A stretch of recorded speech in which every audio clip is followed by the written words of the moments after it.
Listen, if you're searching for quick, tasty meals for the week, look no further. We've got the amazing Chef Christopher Kimball here, author of 2 great recipe books. We're so glad you're here. Milk Street Tuesday nights. Listen, 30-minute meals is basically what we're talking about there.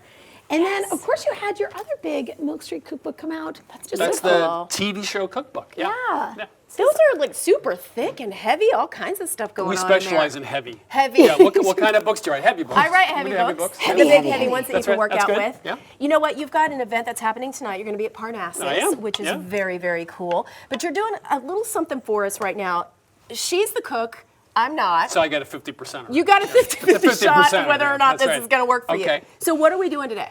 This is from the book, from the Milk Street Tuesday nights. The concept is you make a lentil soup in about half an hour. Okay. And then you have a little drizzle of a spicy oil at the end, which is sort of very Milk Street. You have a little bit of contrast at the end before you serve it, which takes something kind of not hard and turns into something special. So onion, put a little bit of garlic in. I was wondering what we have going here. So just 1 onion. Okay. Garlic. Punch olive oil, garlic just for a few seconds. Beautiful. And then you add the following things: some tomato paste, Okay. which adds some nice base, or it's actually tomato paste is umami, which means it has sort of that meatiness to it. Paprika, which is also nice, and a little bit of cumin, half teaspoon of cumin. And one of the things people do, especially in Indian cooking, is they bloom the spices with hot oil, or they use ghee, which is a clarified butter. But so blooming means what? blooming means the flavor of the spices comes out when you heat it in fat. Oh, so it's this great technique. Anytime you're going to cook onions, for example, put the spices in with the oil just for a minute or so, and you really develop the flavors. Otherwise, the spices are a little gritty and don't have that really full flavor. Nice. Pro Okay. tip. Pro tip. There we go. That's it. That's this right. month's That's show, right. I already fanned over him saying, like, he really helped me evolve in terms of cooking at home. And I love how you kind of break down why we're doing it wrong. It's like science behind it. That's my whole life, is telling you why you're doing everything wrong. That's why I'm here, is to tell you why you're doing it wrong. Because you put the science behind it, which is what I love. A lot of people think making a soup, you need to spend a lot of time doing it. No, you don't even, we're going to use water, not even stock. But one of the things we've learned at Milk Street is you almost never need to use stock, because when you cook flavorful things in water, the water gets flavored, becomes stock. Like if you cook a chicken in water, you get chicken stock, right? You're so smart. Beef stew, you just use water. Use water. If you're going to cook something very quickly in a pan, you might use some stock. But if anything that's simmered with big flavors like these. Right. So we've done that. Now we have a cup of lentils. These are red lentils. Okay. You can ask me why they're not red? Why are they not red? Because they're called red lentils. Oh, got it. See, it's Because one that's of what those. the store had. Yeah, it's one of They're those orange. Alice in Wonderland questions, right? It's beautiful. And 2 tablespoons of rice. The rice is going to help thicken the soup a little bit as you cook Got it. it? Okay. Okay. I was going to say that's not a lot of rice. It's not like you're actually putting it in there to be a main ingredient. It's a great thickener if you didn't want to like add flour or starch I've or roux never or thought something. about that, because sometimes flour, when you add it to the liquid, can get a little tricky unless you've done it. And now with we're the just going to proper cook it. technique. You can cook it obviously in a Dutch oven, but you can do all of this in a skillet too, if you like. And you just add the water to it.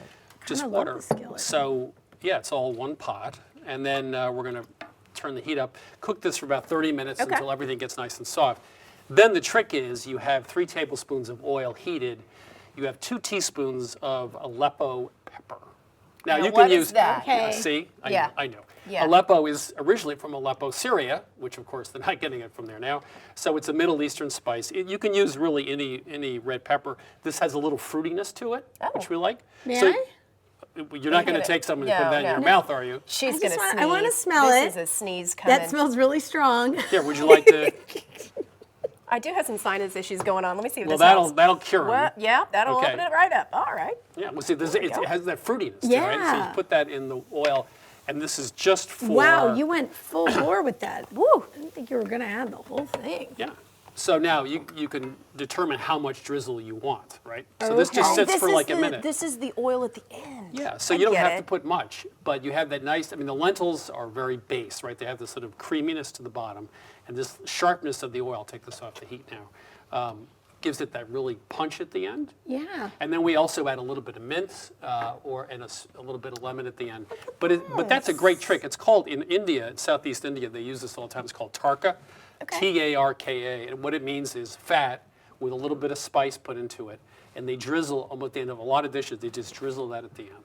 Now, So that's a great way to turn something. You can take chicken noodle soup, you can take anything, and just drizzle a little Just put a little spice and something. oil. Wow, at the just end. to up the game. I love it. Up the game. Now, I know we only have a few seconds left, but you also have some pasta here. So are you saying like the next night you can do a little something different with what you have? This is al limon. This is spaghetti dish, which you take a little garlic, red pepper flakes, oil, cook that, a little wine, cook that down, cook your pasta. It's a little short of being done. Put the pasta in the skillet with the garlic and the red pepper flakes, a little bit of the oil. You know, one of the things they do in Italy is use the cooking water to finish the sauce. Yeah. You finish in the skillet, add some lemon juice and grated lemon at the end. You know, it takes less than half an hour. But the notion of finishing the pasta in the skillet with the sauce with the cooking water, which is a little starchy, makes a great dish. Really elevates at the you. game. Listen, he's going to I be feel spitting inspired. all sorts of knowledge. Are tonight. you really going to go cook now? Come I on. will do it and I'll take a picture and Okay. I'll put it on Instagram. I want a video. And I'll tag you. Here you go, Oh, Cal. there we go, right there. Show Christopher and his awesome cookbook. They're going to be at Parnassus. You need to go see them tonight. It all starts at 6:30. Go check it out. Say hi. He's going to inspire you too. Thanks for coming. My pleasure. How do you Awesome. in So, the so was this a kitchen? transformation? It might be. Okay. We'll see. Might. Yeah, she said might. Listen, We'll I see. think it's going to happen. Baby steps, Baby steps. Baby steps.